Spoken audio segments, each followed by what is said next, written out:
Here's pre-calc. It's problem 10-28. Consider the functions f of x equals x squared plus 2 and g of x equals x squared. If is f even, odd, or neither, justify your answer algebraically.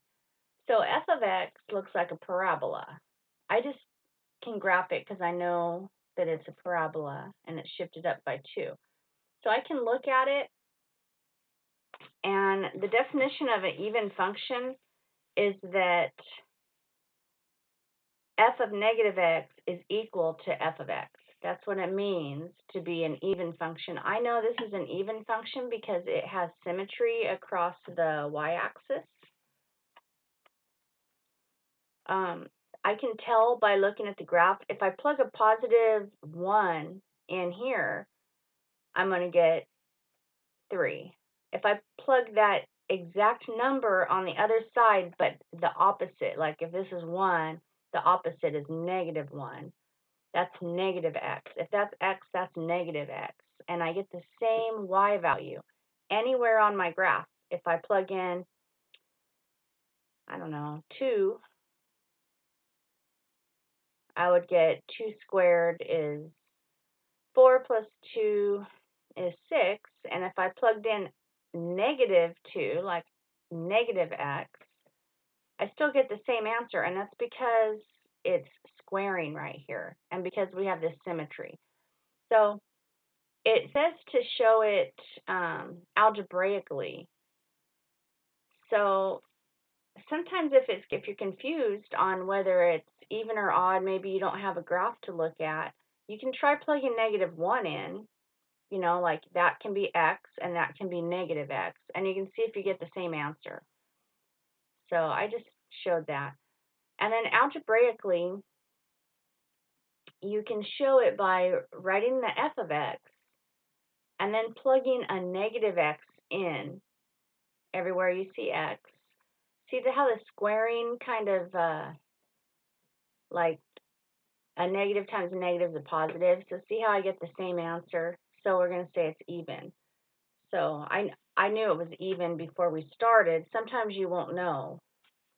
Letter B wants to know, is g of x even, odd, or neither? So I can, because I know that it's a cubic, I know what cubics look like. I know that it's going to be odd. It's not going to be even. So I'm not going to, well, I mean, I'll still do it algebraically, but for something to be odd, f of negative x has to equal negative f of x. And that's because there's a symmetry. This graph still has a symmetry. It's just not across the y-axis. This has like, it's kind of like a rotational symmetry. So if I plug in a 1 here, I'm going to get a 1 here. But if I go the exact distance away on the left-hand side and plug in negative x or negative 1, I'm still going to get the same y number, but it's opposite, if that makes any sense. And any number I plug in, if I plug in a 2 here, I'll get 8. And if I plug in a negative 2 here, I'll get 8, but it won't be 8, it'll be negative 8, if that makes any sense. So it's odd. So f of negative x equals negative f of x. And so just think about that. It's a little bit confusing, but so just ask yourself, does f of negative 1 equal, well, like f of negative 1 equals negative 1, right? Like if I just plug a number in there. F of 1 equals 1. Let's look at this right here. Algebraically, if I just plug negative x, see, like we know f of x is x cubed, right? So if I plug in f of negative x, is that negative f of x? Well, it is, because when I cube out my negative x, I get a negative times a negative times a negative, which equals negative.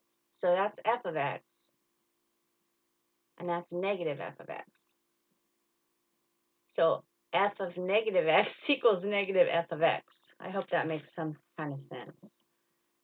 So that's an odd function, and it does have this rotational symmetry around the origin. And then letter C wants us to find the area under the curve of f of x. F of x was the parabola. Autofocus here. F of x was the parabola. So it wants me to find the area under the curve. I'm going to make some rectangles, but I have to find the area under the curve between -5 and +5. I don't want to do all that work. I mean, that's a big area. I'm just going to do maybe one side of it and double it because I have symmetry. That's the thing about an even function is you have symmetry. So if you're trying to find area under the curve, you can take some shortcuts. I always take maybe too much of a shortcut. I only made 5 rectangles. And then when I checked my answer, I got 105. Your book got 103. So my answer is not going to be quite as precise as if I would have made 10 rectangles. Your book has you make 10 rectangles. But the general idea is that you can find area under the curve by making some little rectangles. Rectangle is length times width. Since I'm just making 5 rectangles, have a length of 1. And then the height, like it's like base times height for each one. The height of each rectangle, I just made a table. So for my left endpoint rectangles, I made this table, and I just said 1 times all the heights added together, and that equals 40. And then I doubled it because this side is the same. It's going to have the same exact area as this side. And that was my underestimate. I got 80. And then I wanted to average that with an overestimate. So when I overestimate, I take these rectangles.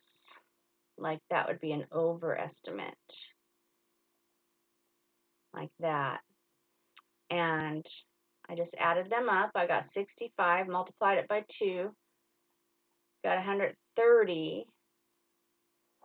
And then I averaged these. I added them together and divided by 2, and I got about 105 for my area under my curve.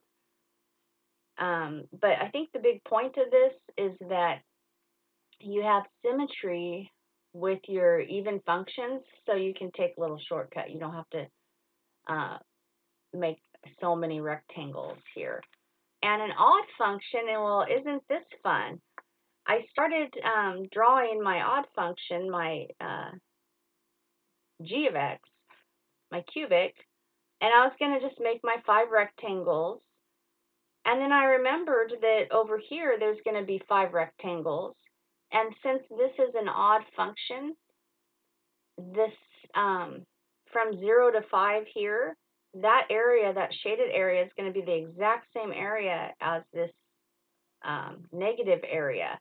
This area on the left is under, it's like negative, it's under the x-axis. So these cancel out, and my area under the curve is just 0. Hope that helped.